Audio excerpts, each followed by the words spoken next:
qui aurait pu, dans d'autres circonstances, et on l'a déjà vu, parce qu'il y a une pression médiatique très forte, parce que les Français sont émus, dire j'ai des indices, mais je ne sais pas trop, et je vais placer ces gens-là ou une partie de ces gens-là en détention provisoire, ce qui, du point de vue du droit et de la justice, à la lumière de ce qui a été décidé aujourd'hui, aurait été vraiment une erreur. Et puis enfin, parfois, l'occasion de garde à vue qui ne sont pas forcément concluantes d'un point de vue médiatique, en réalité, on n'en sait rien. Les gardes à vue peuvent permettre aux gendarmes d'avancer encore plus sur certaines pistes qui n'ont pas été explorées. Et puis pour terminer, parfois quand vous placez des personnes en garde à vue, il faut quand même bien savoir que dans cette enquête, il y a d'autres personnes qui sont placées sur écoute, qui sont surveillées. Eh bien, parfois, vous placez certaines personnes sur écoute et de l'autre côté, vous regardez comment réagissent d'autres personnes qui pourraient savoir, qui pourraient avoir des indices. Est-ce qu'ils s'appellent entre eux? Oui, ça va bouger, ce coup de fil. Et donc voilà, peut-être que ces gardes à vue, par rapport à ce que l'opinion publique en attendait, c'est peut-être entre guillemets, ça déçoit certains ou dans l'autre sens, d'autres sont rassurés, mais ça ne veut pas forcément dire que les gardes à vue ont été inutiles. Éric Nolot. Enfin, il n'en reste pas moins que la manière dont la justice communique dans cette affaire, moi, ça me laisse très très perplexe. Quand vous jetez en pâture à l'opinion publique les gardes à vue, les motifs des gardes à vue, homicide volontaire et recel de cadavres, excusez du peu, que vous laissez fuiter aussi que la voiture du grand-père a été saisie, vous avez 10 millions de Colombo ou de Sherlock Holmes qui font 2 + 2 = 4 et ils voient sur qui portent les soupçons. Donc vous avez quand même une famille qui est déjà plongée dans une affliction dont nous n'avons aucune idée, c'est-à-dire la perte d'un enfant dans des circonstances effroyables, et qui est désignée d'une certaine façon, qu'on le veuille ou non, à l'opinion publique comme les coupables. Moi, à vivre, ça doit être absolument terrible. Je ne remets pas, j'entends ce que dit Louis, je ne remets pas en cause l'enquête, je ne me permettrai pas, ils font certainement très bien leur travail. Mais dans la communication, il y a quelque chose qui me choque, je vous le dis franchement. Général Daoust. Là-dessus, c'est le code de procédure pénale qui donne, le seul qui puisse communiquer, c'est le procureur de la République. Et il parle au nom de la justice parce que ce sont les juges d'instruction qui ont la direction de l'enquête. Donc, qui lui donnent ces éléments.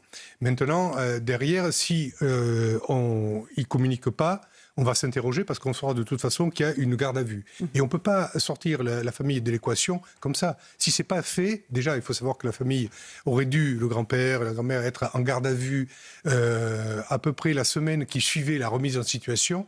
Et la découverte des ossements a repoussé. Ça a nécessité toutes ces expertises qui ont permis justement d'incrémenter le dossier et d'arriver à d'autres conclusions et une autre orientation de l'enquête.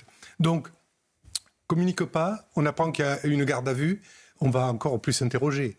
Et quant à l'incrimination, ça c'est qui peut le plus, peut le moins. Ça permet, dès lors qu'on est sur une incrimination criminelle, eh bien, ça donne à la défense des moyens qu'elle n'aurait pas eu si ça n'avait pas été le cas. Donc là, il y a aussi le souci de protection de l'innocence et de la famille. Je comprends. Franz-Olivier Gisbert qui nous a rejoint. Ce qu'a dit l'ami Nolot, en fait, c'est le résultat d'une expérience, parce qu'on a tous vécu quelque chose de très fort il y a des années. D'ailleurs, quand on voit Émile Soleil, il rappelle beaucoup l'image du petit Grégory Villemain. Et ça, c'est une affaire quand même hallucinante. Quand on voit l'affaire Villemain, ça a été un dérapage complet, c'était un fiasco total. D'ailleurs, on ne sait soi-disant pas toujours la vérité, même si on peut très bien l'imaginer. Et puis surtout, le focus a été pendant des semaines et des semaines sur Christine et Jean-Marie Villemain, les parents, et Christine Villemain accusée par l'ensemble de la presse. Enfin, il fallait voir les trucs qu'on pouvait lire. Là, c'est pas comparable, Franck. Là, c'est pas comparable. Ce que je veux dire, c'est que... moi, d'ailleurs, je suis toujours très mal à l'aise pour commenter des enquêtes en cours, parce que je préfère laisser l'expert, parce que même si Louis Ragnel fait ça très très bien, mais on a beaucoup de mal. Je crois que d'ailleurs, cette affaire a été une leçon pour nous tous. Bien sûr. Parce que comment dire, les commentaires, quand on n'a pas tous les éléments, quand effectivement la justice cherche ça, mais peut-être qu'elle cherche quelque chose, les juges d'instruction derrière, ils cherchent peut-être quelque chose à côté, et là pour l'instant, comme ils peuvent faire, ils donnent un truc à manger, ou je sais pas, des fausses pistes, et puis en même temps ils travaillent sur une autre piste. Enfin, on ne sait rien en fait. Bien sûr. Et puis c'est la période aussi pendant laquelle on est manipulé. Il y a des policiers comme ça qui se prennent pour les rois du monde, qui se servent des journalistes, qui racontent des histoires. Alors, Général Daoust, un dernier mot. Et pour répondre, les conséquences de l'affaire Grégory, d'abord la révolution de la police scientifique, ça c'est la première chose.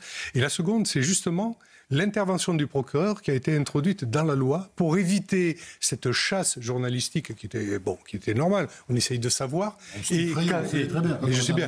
Il suffit de lire indésignable pour la presse. Hein. Exactement. Le livre de Laurence Lacour. Voilà. Le bûcher des innocents. Oui, voilà. Voilà, qui en est l'illustration. Et ça a été justement pour canaliser cette communication incontrôlée, incontrôlable, que a été introduite la communication officielle par les procureurs de la République. Absolument. On va partir à la Bouilladis, qui est la commune dans laquelle résident les grands-parents maternels d'Émile. Thibault Marcheteau, vous êtes sur place.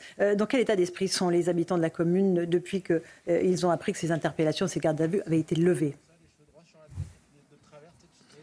Bien écoutez Laurent, j'ai passé une bonne partie de l'après-midi ici à la Bouilladis auprès de ces habitants. J'ai pu discuter avec eux.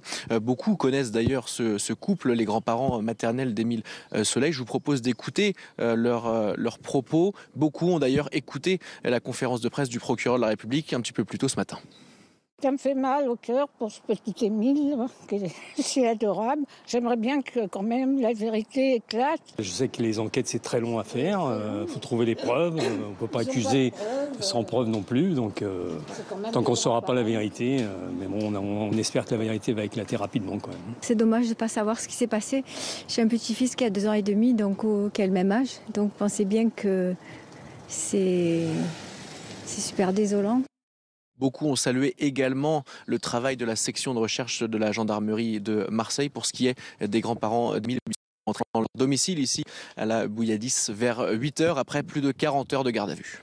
Merci beaucoup Thibault Marcheteau, donc sur place à la Bouilladis. Dernier mot, général François Daoust. Il y a un espoir que cette affaire triste trouve qu'on connaisse la vérité. Alors, on espère, on espère tous, pour arriver justement à mettre des mots sur certaines choses et comprendre réellement qui a fait quoi, si on est dans un accident dramatique ou au contraire s'il y avait une intention criminelle derrière. Mais comme certaines affaires, on peut avoir énormément de traces, énormément d'éléments exploités et exploitables et ne pas trouver le lien entre l'auteur et le crime ou l'accident. Ce qui fait que ça peut aussi partir vers une affaire non élucidée, hélas. Bon, écoutez, merci en tout cas d'être venu. Je renvoie à votre livre sur la police scientifique et technique aux éditions du Rocher avec Jacques Pradel. Merci d'être venu, général.